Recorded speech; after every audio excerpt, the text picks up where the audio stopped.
175mm cranks ruled the peloton for decades, but right now everyone from the Tour de France winners to the best gravel riders in the world are making the switch to 165mm.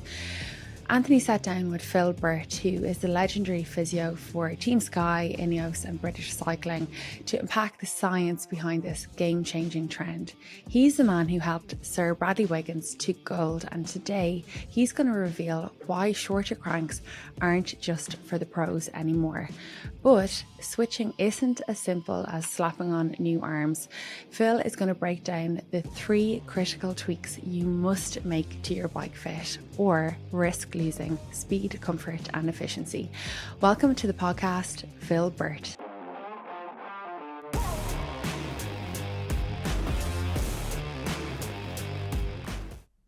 Phil, welcome to the Roadman Podcast. Hey, thanks for having me. How are you, my friend? Good. Yeah, just getting through January.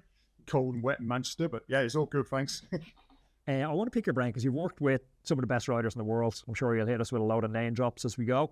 But what's the common mistakes that you can extrapolate from looking at the best riders, seeing the bike fit mistakes they make, and can we extrapolate that then down to amateurs so we can help try and amateurs avoid those mistakes? Oh, great. That's a very, very good question. Well, the first thing I'll say is even though I honed my skills, BC and Team Sky, I was very lucky to work at the elite end. Bike fit isn't actually taken that seriously in road cycling because the fact that most of the people who got there, it's assumed that they've got a good position because they got so far, and so I think they now roughly, by the very fact that they're good. Where it really comes in with those is more like around the time trial position and track, team pursuit, things like that, those positions and aerodynamics. So with pros and bike fit's more centered upon aerodynamics. I think so that what the lessons that can titrate down are like, so I suppose it's the same things, but what I would say is me making Bradley 1% better is important because 1% can be the difference between winning and losing. But with ordinary people like me and you, the pit and the clinic I run now, it's like 20 to 30% better, because and I often say, I once said a really controversial thing at a bike fit conference by saying not everybody needs a bike fit.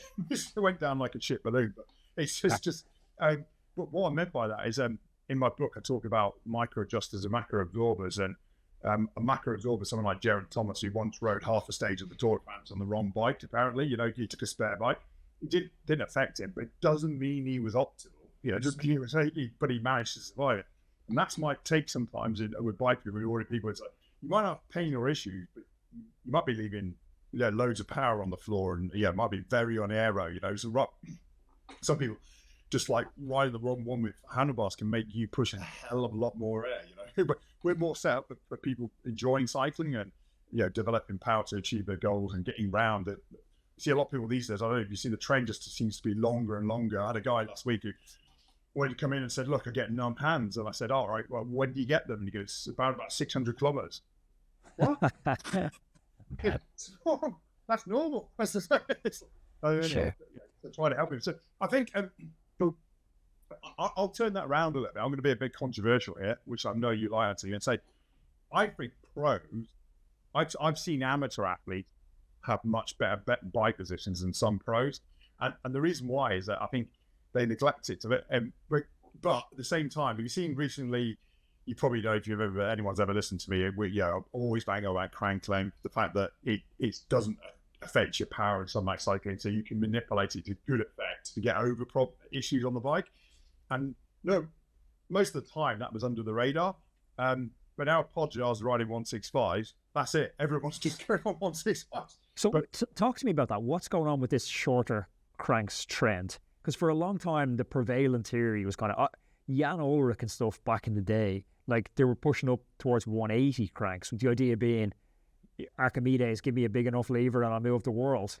Yes, exactly. So I have to credit there Jim Martin and Dr. Paul Barrett. He was the biomechanist at British Cycling when I was there back in 2012 when he did his PhD. That was exactly that. Is the lever arm important, relevant into power in cycling? Now it is up to about 30 RPM. All right, so track start, sprint start, things like that. Get off the line. Yeah.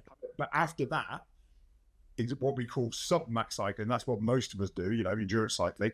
Crank length isn't relevant. It just changes your gearing. Now, once you know that, the reason why we use that is because on the track in team pursuit, I'd say a team pursuit position is probably the most aggressive bike position you can have, because the event is less than 4 minutes now.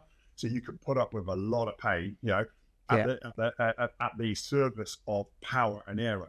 So those positions are so low at the front. The guys were closing their hips up. I had to make them as mobile as I can. And they just couldn't hold. The best position was almost impossible. But because their thighs coming up into their chest, the hips closing, they're losing power, and the hips are rocking. So that's where the first place we did it. We dropped crank length significantly. So like Brad, when I first met Brad, he was on 177s on the road, 165 for Rio on the track, and it works. And that's but the bike industry, as you know, sometimes takes a long time to shift, and part of the reason that is, like, if you go and if most of the bike companies as well, their cranks are ordered for the next 2 years, they put the order in and they come. So, but now Podjar's going, I always remember when Lance was like, everyone was like, oh, he cycles at 100 RPM, and everyone was like, oh, I'm going to run like this. And it's like, I think RPM's the most specific thing to a person. Your optimal one, whatever is the most efficient, is so personal to you.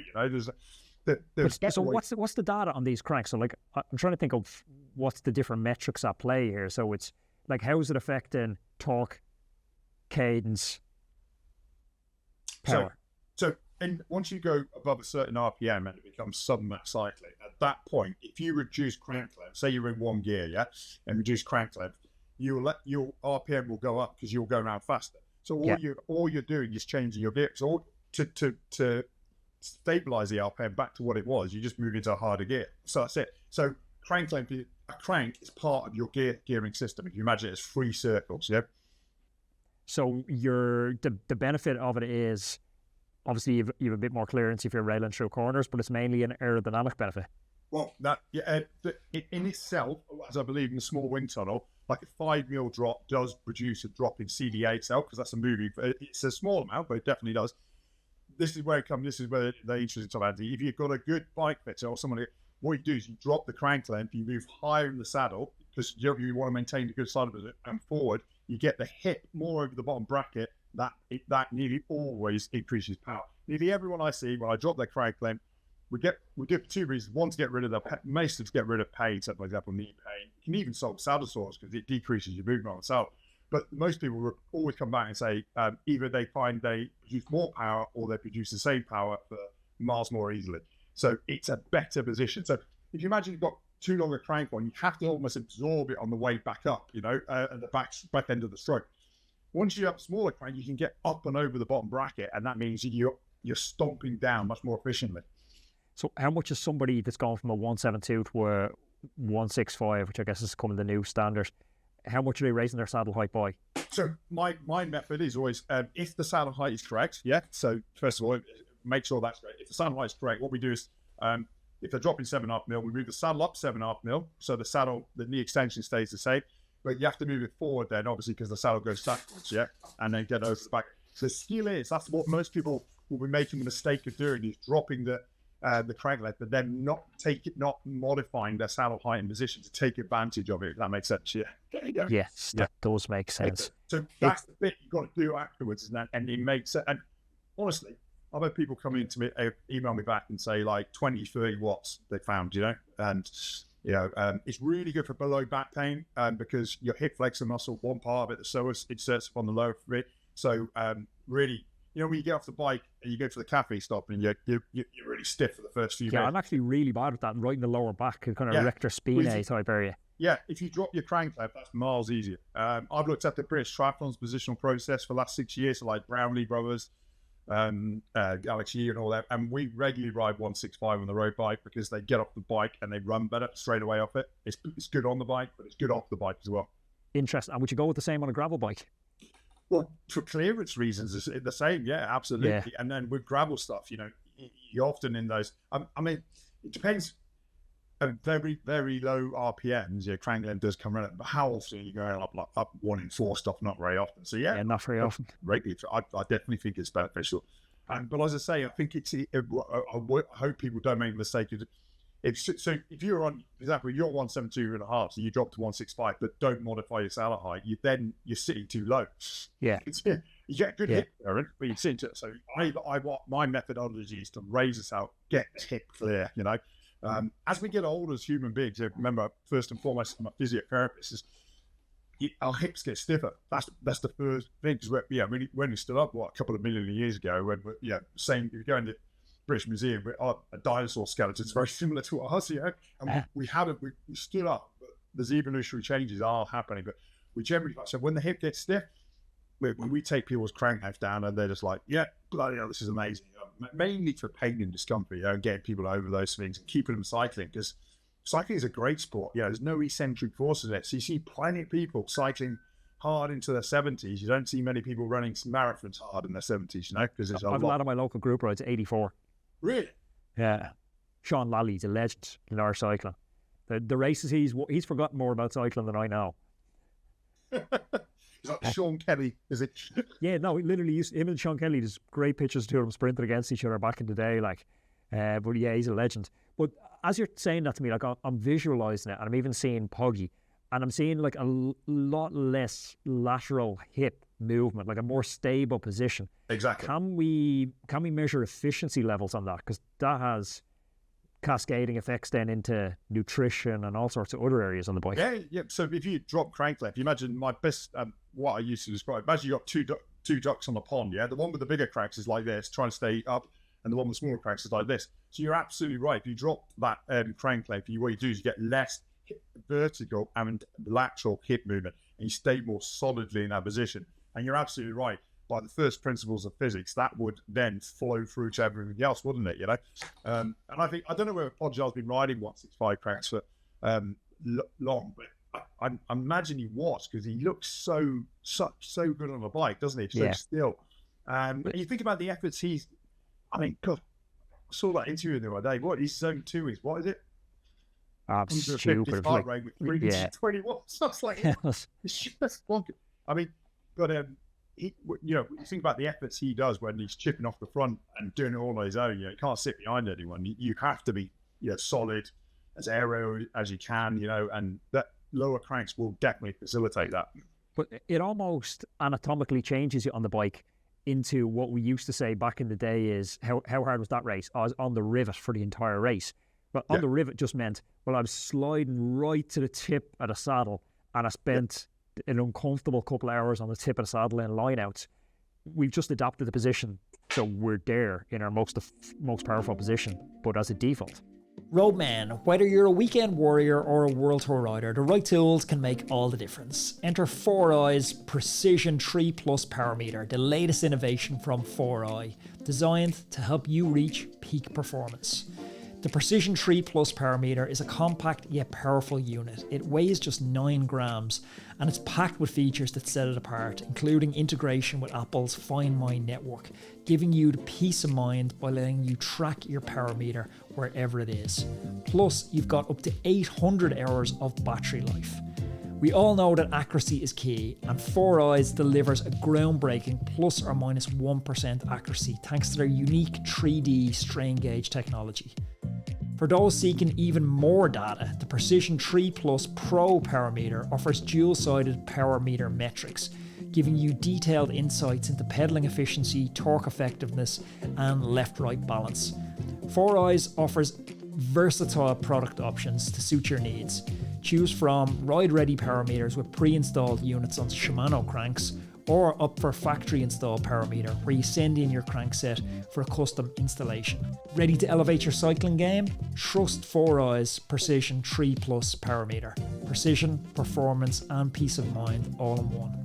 Learn more by visiting 4iiii.com. That's 4iiii.com. I'm going to put that in the description down below.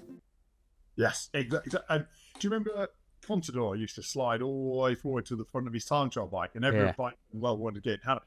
My theory around that is that I think people are self-optimizing, trying to get to that more powerful position directly over the bottom bracket, but then they get there, and because the crank's too big and more of the saddle height feels too low, then rather they have to shift backwards to get more comfortable. So I would say, if you want to sit right on the nose of your saddle on the rivet, having a shorter crank it basically, for 5 mil, you open up the hip about 3 degrees, which is a big, it's a real, feels so different, so much easier to hold, you know. Geez, if we could go back and get Big Miguel Indurain off those 188s. I'm good guinea pig. I have to caveat that there is a very small percentage of people where I do drop crank length and they don't like it, around about 3 to 5%.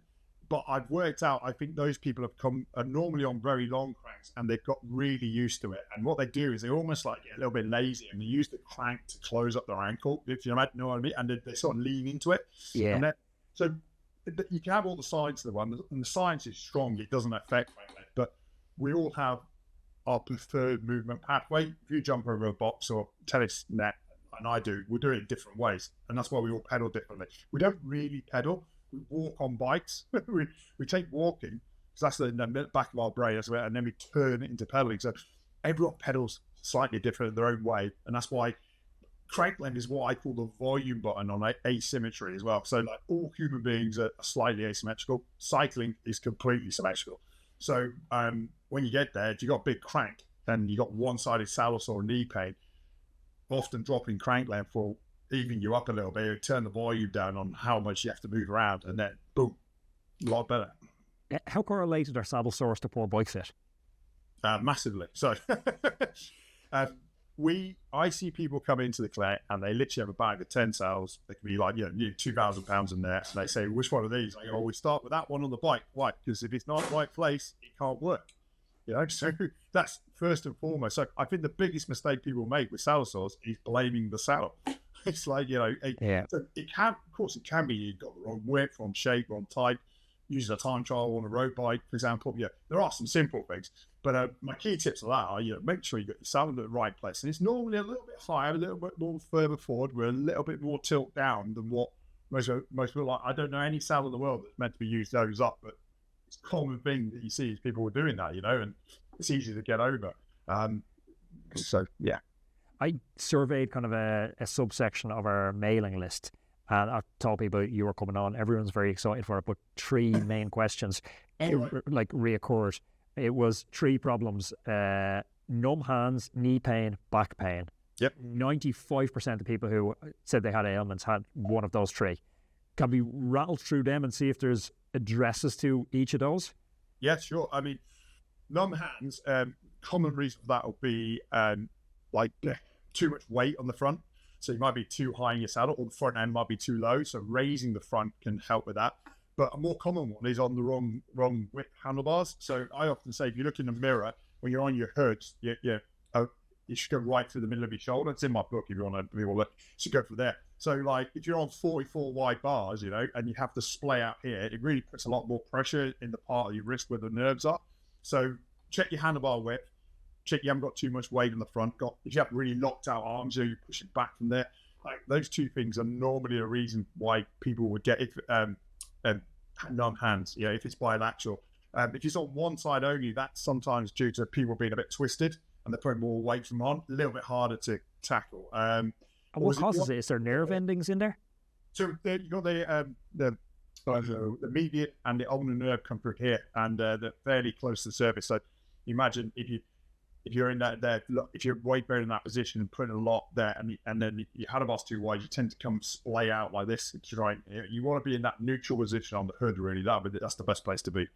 Everyone's gone so narrow on the bars now. Like on the group ride the other day, one of the lads on 32s, and he works in a wind tunnel, so he's tested this a lot. But it's the first time I've heard anyone talking of going that narrow. No, I've seen that now. I mean, I think a lot of women will use 36. A lot of guys are on 38 these days. And I change it mainly for a couple of reasons, but it does make a big difference to your CDO. Probably narrower is a lot bigger than going lower at the front for road riding, So, but I think you get to a certain point, though, where it can start to cause problems because, it'll cause your upper body discomfort, but trying to hold something that's too narrow that's not optimal for you.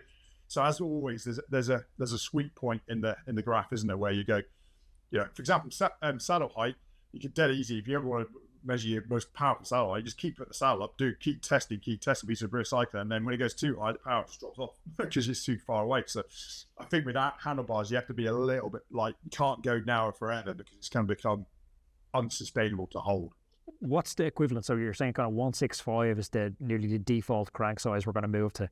You think 38s are going to become the new default bar size? I think if you're a big guy like me, wide, then 40 is probably going to be your narrowest. It's pretty specific, but a lot of people have done a lot of cycling. What they tend to do is they're all going to have quite rounded shoulders, so they bring it in. Yeah. So you tend to find they can easily come to a narrow handlebar. But I'm 38. I can only speak about what I see. No one's done any research on that, I don't think. But from what I know anecdotally and what my experience has been, I think 38 solves most people's problems, and that's the narrower guys. Looking after a lot of triathletes and Ironmans we do now, they're often swimmers and they're quite broad. They tend to need a bit more wider, about 40, So, but I think the days at 44s and 42s are numbered, as an optimal handlebar width. Yeah, it's so wild because 42 was just like standard. No one really questioned that for so long. Yeah. I'm sure someone will come out with an adjustable one day. Just nipping out till you feel comfortable. Well, who has a handlebar is Aero Coach have a handlebar called the Ornex, which it's interesting because the shape of the handlebar forces your shoulders inwards. So it's forcing an anatomical change by just holding the handlebars. It's forcing you to shrug. And whenever you see the wind tunnel data on someone to shrug, like a simple shrug, normally lower CDA. So the bars force you to shrug. Got it. Yeah. If you can hold that, that's fantastic. That sounds miserable.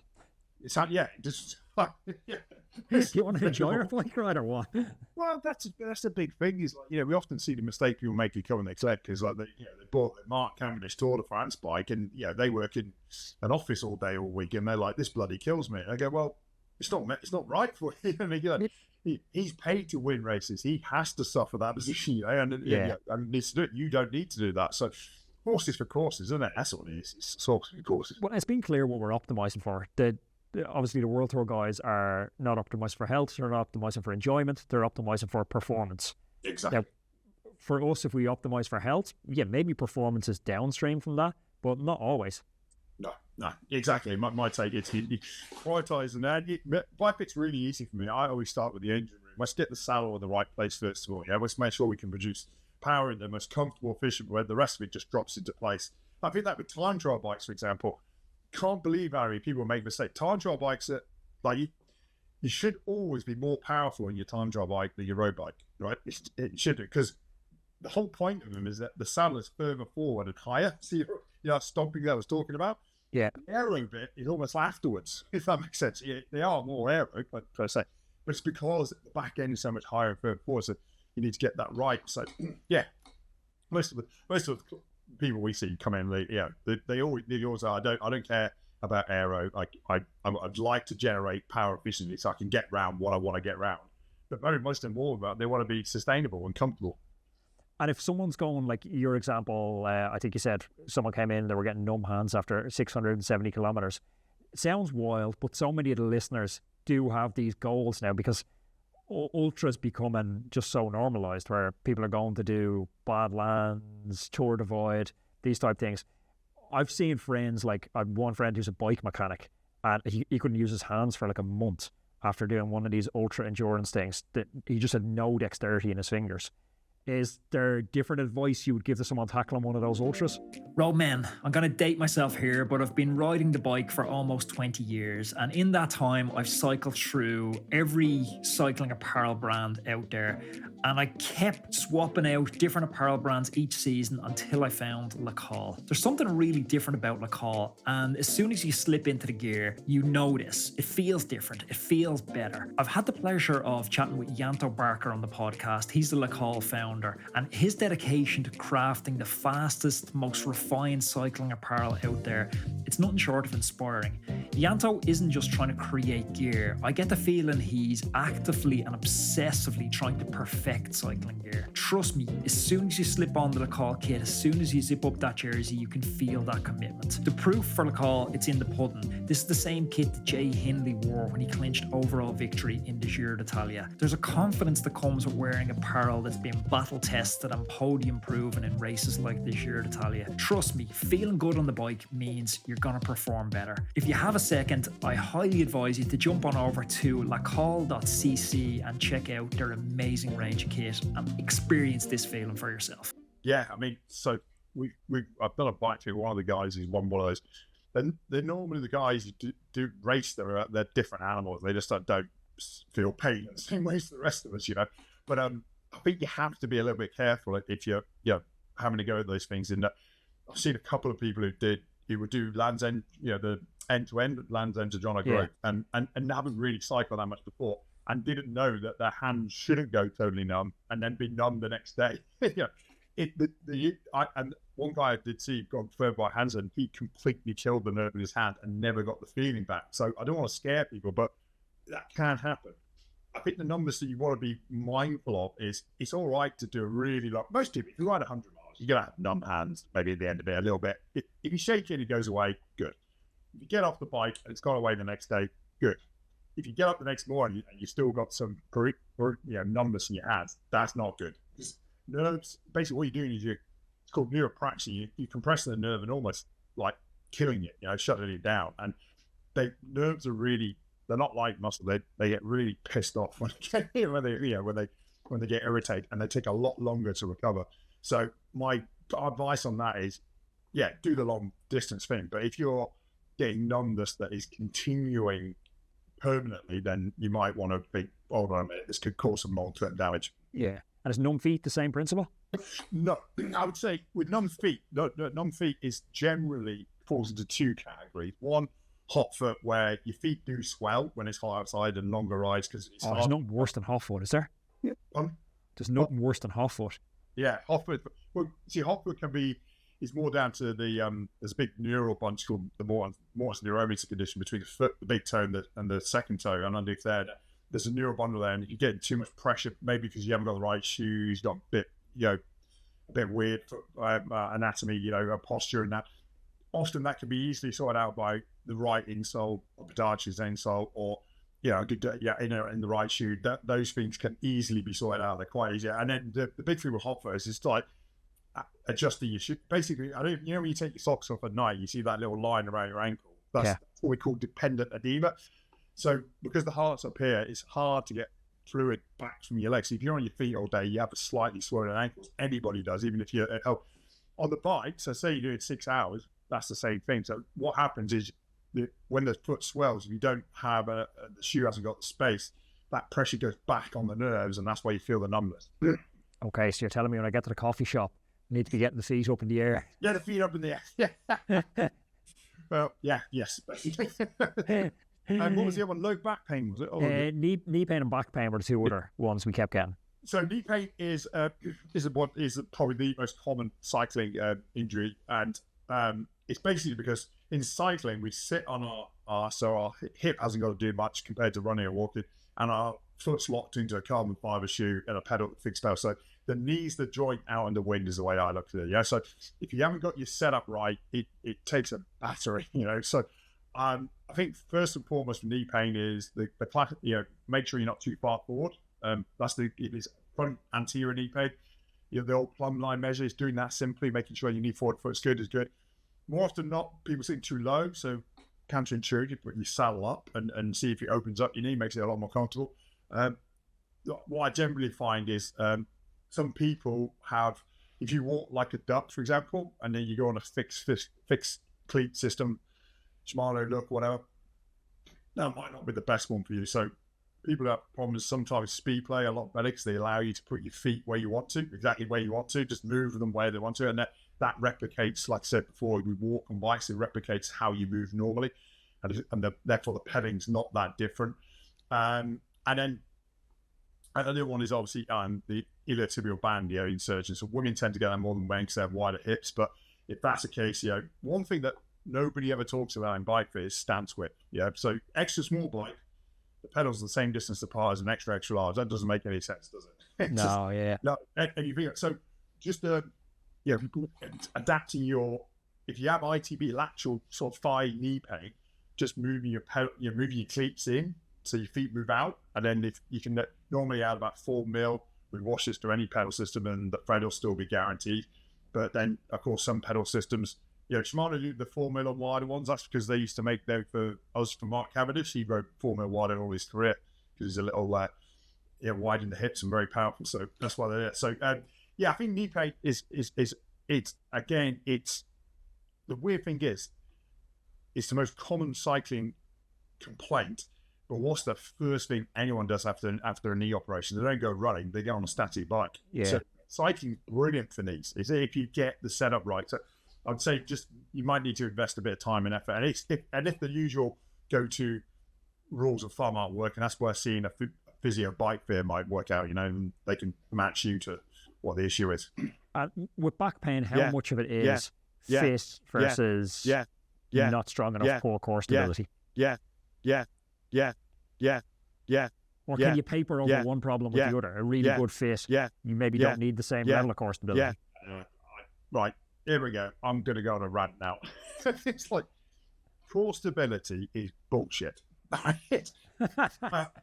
And I'm a physio, and that might surprise people. Right? The hardest question I ever asked was asked when I went for my interview for British Cycling. It was in the English sport, and I was asked, define core stability, and it literally flummoxed me. But because I was honest and went, I think it's a really overused term that's poorly diagnosed, and I actually got me the job. Because the bloke said, at least you were honest about it. Because core, it's like there is no muscle called core. So it's like this, the whole industry be around. Of course, having a strong trunk and be able to control, if I move in different ways and be able to have good stability, that obviously is important, but most people aren't too bad. If you're walking around God's earth, you've got some this is the other thing as well. Have you ever been to a physio and they'd say, I bet some of your listeners will be told my glutes don't work? Well, they did. Yeah, glutes are foreign, He just walks in the bloody room. They are working. They can work better, but it's I sometimes my profession is like we feel anyway, so core stability on a bike, I reckon. So for the effort that you're going to have to put in off the bike to make your core better enough to somehow make you back pain go on a bike, you're going to have to do an awful lot of exercises that you're probably not going to do, haven't got the time to do, and probably won't do that well. I would far rather look at, and no amount of good core is going to get over a bad position. Okay. That makes sense. Low back pain on cycling is normally down to a positional issue, and the clearest one would be, I think, as we discussed, crank length can really help with it because it opens up the hips. The hips are really closed, the back has to be really flexed, and that gives you back pain. But more often than not, just like having your saddle in the right place, the right amount of tilt, if the pelvis can roll forward ever so slightly, it takes so much pressure off the lower back. You should, Rebecca Romero won team individual pursuit gold in Beijing. She couldn't even ride a road bike 6 weeks before because she was a rower and her back was knackered. But she could ride in a time trial position. So, because time trialing has hardly any work goes through the lower back, it's all up in the neck. So I think it's a low back pain on the cycling. I know how hard it is, and to try and change how human beings move and how to improve them. That was my job. But it's really, if you be honest with yourself, do you ever do any of the exercises you meant to do? Look, I had one physio. I had a bad crash when I was riding for a team out in the States, Stellis. I rehabbed at the time in Toronto because a Canadian girlfriend. And I took the rehab really serious. I broke my scapula on my left side and my glenoid fossa on my left side in the crash. So it was a bad old stack up, and collarbone on that side as well. So it's a bad stack up. It's the only time I've ever had effective physiotherapy was this practitioner in Toronto, where he would do the 1 hour treatment and then he'd give you the exercises. I'd be like, now go do them. And he had a gym right beside his treatment place where you go and do the thing. So he had his next patient coming in, but every 2 or 3 minutes, he'd throw his head out and be like, how are you getting on with that? Are you doing those? Next up, you're doing this. And then he'd back into the thing. Only time I've ever done rehab exercises was that. No, that's a perfect set. And to be clear, rehab is different to what we're talking about, which is like all those exercises, getting all that constructive exercise to get people back from injury to where they were. That works 100%. It's the idea that somehow you can make people have magically more cure, makes them go even better, if that makes sense. And if you think about it, I think in cycling, a lot, it's such a different sport to everything else. Like we once said, have you got good core on the bike? So if you can take a bottle off a car, or if you can put a rain mac on why you can and not stop cycling, yeah, you've got very good core on a bike. It's like, even if you can't do a 2-minute plank, you're on the plank. So I know people, you probably ride with, some people are just awful, aren't they? They can't take their hands off the front of the bike. They probably have very unstable, So there's a video of a guy in America on YouTube, and he's on rollers. If you ride rollers, for example, you've got good core. But he's on rollers, no hands, and unclips one leg and keeps going, and then clips back in and goes to the other leg. And he's quite a portly guy with a little bit of a beer belly. But I bet a physio would look at him and say, oh yeah, he's not very fit. But amazing what some people can do, You obviously didn't teach Chris Froome how to do the no hands thing on the bike. That's core work he needed. Yeah.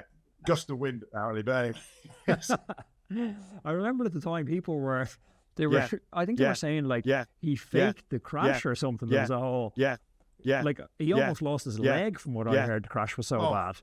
It was awful. There's been some horrendous ones, hasn't there, recently? Yeah, that's a big debate, isn't it? Whether they. And the thing is, I know some people, who came into the system at BC. I don't know if you've been around cycling, but who had better numbers than Brad and Froome and stuff like that, but they just couldn't descend. There's some people, I think people forget in cycling, you have to go up the big mountains, but the way they come down them, you have to have both, Well, like, did Froome invent the super tuck? Sort of did, didn't he? Yeah, a little bit. But if he didn't invent it, he definitely popularised it. Yeah.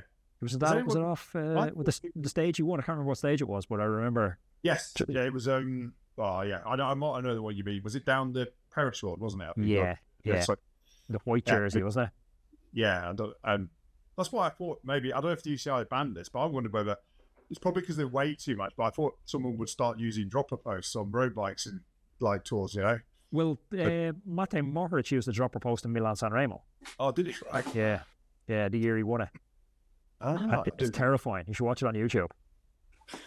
See, as a physio, I don't like watching that stuff because I know what's coming out the other end of it, But for Froome even to get back on a bike, that was everyone goes, I remember being into the time. Would he get back? I go, look, if he gets back to even being a pro racer, he's done bloody well, If he gets back and gets a 7-figure contract for being a pro racer, he's done even better. Well, he's done very well then. Phil, we'll definitely have a part 2 to this because I know you've endless stories and countless knowledge to impart on us. But I think that's very helpful today for people who are struggling with bike fit and understanding how to adapt the bike to some of the common problems they have. So thank you so much for your time. Absolutely. Absolute pleasure. Have a great weekend, all right? If you enjoyed this conversation, please click up here. There's another video I know that you're absolutely going to love. And click over here and subscribe to the channel so you don't miss any of our amazing upcoming guests.